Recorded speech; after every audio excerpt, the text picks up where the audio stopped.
Ηρώ, εγώ θα πάω στο περίπτερο να πάρω μια εφημερίδα.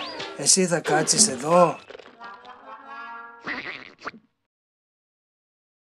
Παππού, γιατί αντί να τρέχεις κάθε μέρα στο περίπτερο, δεν βλέπεις τα νέα στο ίντερνετ?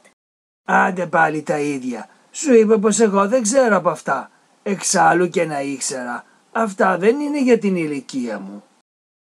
Παππού, είναι πολύ απλά. Και ό,τι κάνω εγώ στο διαδίκτυο, μπορείς να το κάνεις και εσύ. Καλά, εντάξει, δείξε μου. Γιουπι!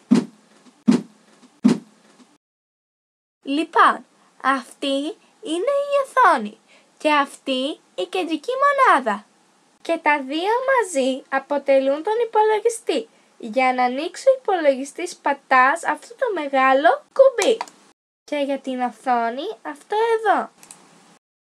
Βρε Ηρώ, δεν υπάρχει κάτι παρόμοιο με λιγότερα κουμπιά για το άνοιγμα?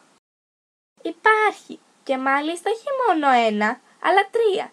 Τα λάπτοπ, τα τάμπλετ και τα κινητά αφής.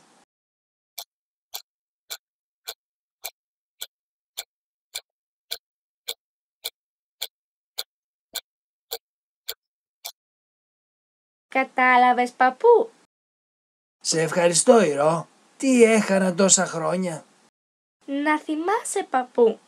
Είναι μια ωραία απασχόληση, αλλά δεν είναι για πολλές ώρες, γιατί μπορεί να σου δημιουργήσει προβλήματα.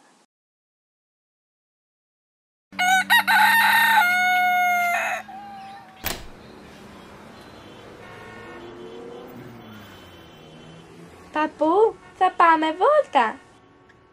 Όχι τώρα Ηρώ, βλέπω μία συνταγή. Να έρθω κατά τις 6. Κατά τις 6 θα βλέπω τα αθλητικά. Έλα αύριο.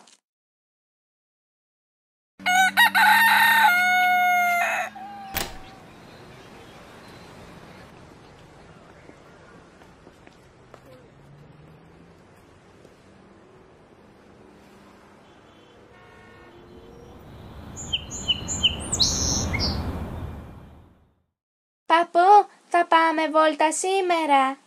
Σε λίγο. Παππού, χτες ήσουν όλη την ημέρα στο λάπτοπ. Όχι.